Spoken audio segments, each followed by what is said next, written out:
Bonjour à tous, dans cette opportunité, on va parler du procédé chlore-alcali. Alors, chlore-alcali parce qu'on va produire du chlore et on va produire aussi de l'hydroxyde de sodium. Donc, dans cette procédé-là, on a deux entrées. Première entrée, c'est le chlorure de sodium. Généralement, c'est une solution saturée, 26% de chlorure de sodium. Et on va voir comme deuxième entrée de l'eau.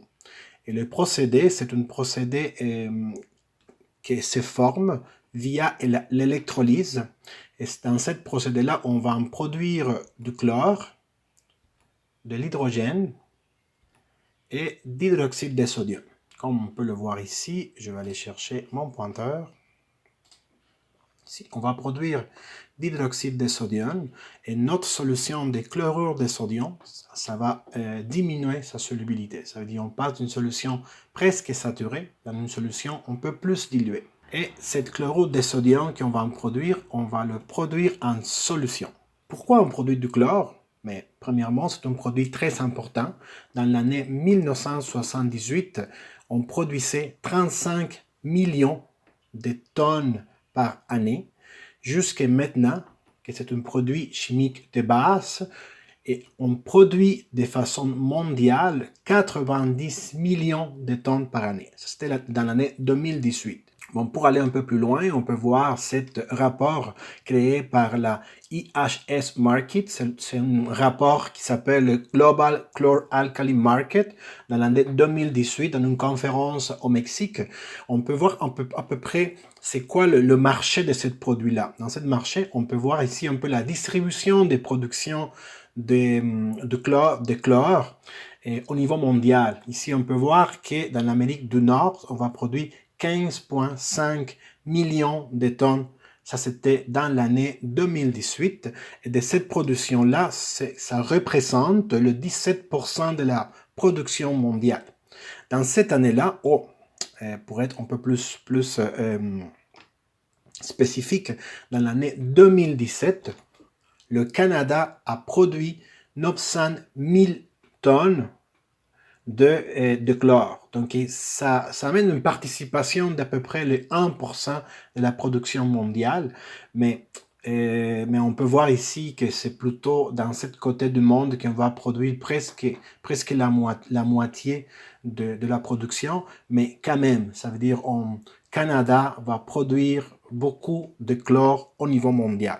En plus, généralement, la force de transformation chimique d'un pays va être mesurée grâce à la production de chlore. Ça veut dire que cette production-là, de certaines manières, va mesurer la puissance de transformation chimique de chaque pays. Pourquoi c'est important de produire du chlore? Le chlore est utilisé dans plusieurs... en fait, le chlore a plusieurs utilisations et spécifiquement on peut voir ici dans cette petite tableau qu'on prend de technique de l'ingénieur que le chlore élémentaire, on va l'utiliser comme tel à peu près en 2%, mais presque la moitié, 50% ici, 35% et 6%, on va l'utiliser pour faire des polymères, soit des polymères chlorés comme le PVC ou les polymères non chlorés.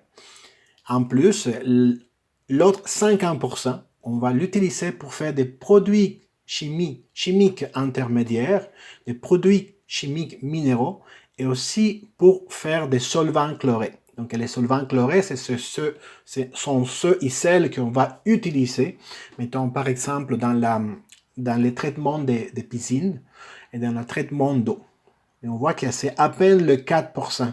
Il y a une grosse partie de la production qu'on va utiliser dans d'autres, comme des utilités, dans d'autres sortes d'usines.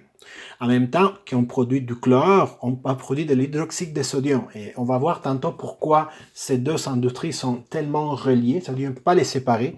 Tant qu'on produit du chlore, on va produire de la soude caustique. Ici, on peut le voir dans cette diagramme-là. La soude caustique, mais on le sait, qu'on l'utilise dans dans plein d'industries.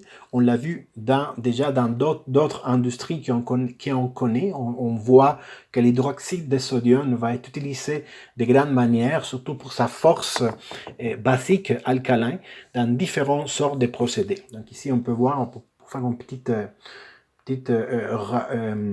survol de qu'est-ce qu'on produit, mais 33% dans des composés organiques, et 3% pour faire des phosphates, on peut utiliser pour faire des shampoings et des cosmétiques, etc. Donc on peut se rendre compte ici que produit des peintures céramiques, c'est pas mal 12%, mais aussi dans la production de papier, l'industrie qu'on a déjà étudiée, la production de papier, on utilise à peine 13% de la production de soude caustique. Donc, comme la soude caustique est une utilité aussi très utilisée dans l'industrie.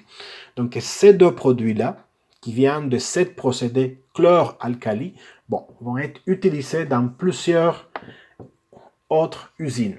Pour faire des petits constats à la production de chlore, on va faire quelques petites analyses globales, pas trop en profondeur. Donc la première chose qu'on remarque, c'est que le chlore est produit en quasi-totalité par électrolyse d'une solution de chlorure de sodium. Ça veut dire que la production du chlore vient quasi en totalité de ce procédé-là. C'est-à-dire le procédé chlore-alcali va produire 95% de la production de chlore vient de cette sorte d'industrie. Donc, il vient de cette réaction qui est faite par électrolyse. C'est cette réaction-là, c'est-à-dire le chlorure de sodium qui va réagir avec de l'eau, va produire des hydroxydes de sodium et du chlore.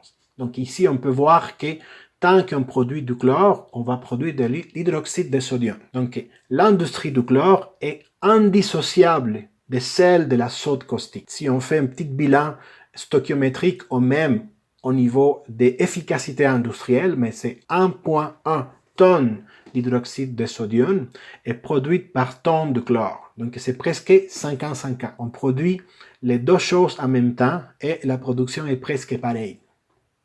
Mais par rapport à cette réaction, on a quelques constatations à faire. Première chose, on peut produire du chlore en tant qu'on a une source abondante de ions chlorure. Par exemple, le chlorure de sodium. La seule chose qu'on a besoin, c'est une source de ions chlorure, mais évidemment, la source la plus connue, la plus facile, c'est le chlorure de sodium, ça peut obtenir des sources minérales, ou on peut l'avoir aussi de l'eau de mer. Alors, on produit nécessairement beaucoup d'ions hydroxyde. En même temps qu'on va produire du chlore, on va produire d'hydroxyde. Donc, beaucoup d'hydroxyde de sodium, si la source de chlorure, bien sûr, c'est dans ces cas chlorure de sodium. Cette réaction-là, la réaction qu'on vient de voir tantôt, n'est pas favorisée de façon thermodynamique. Ça veut dire que le delta de Gibbs de cette réaction-là est positif. Ça veut dire que ces réactions vont produire une augmentation de l'énergie de Gibbs. On se rappelle que l'énergie de Gibbs est reliée à la variation d'enthalpie et aussi à une variation d'entropie. Donc, cette réaction-là n'est pas favorisée de façon thermodynamiquement parlant, ce qui nous amène qu'on aurait besoin d'induire la réaction. Donc, de quelle façon on va le faire? Comme c'est une réaction redox, ça on va le voir aussi tantôt. Dans cette réaction-là, il va être nécessaire d'appliquer une force électromotrice. En général, le voltage, la tension électrique de cette réaction-là est négatif. Ça veut dire que pour que la réaction ait lieu, on aurait besoin d'appliquer une force électromotrice.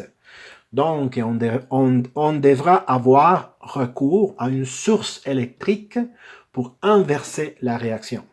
Ça veut dire que c'est un procédé qui va avoir une haute consommation d'électricité. Ici, un petit rappel de thermodynamique, c'est que le delta G, la variation d'énergie de Gibbs, est positive. Si on se rappelle un peu comment on calcule le delta de Gibbs, quand on a une réaction dans l'électrochimie, donc ça va être égal à NFE, où N, c'est le nombre d'électrons dans l'équation stoichiométrique, F, c'est la constante de Faraday, Et E est la force électromotrice reliée à la réaction.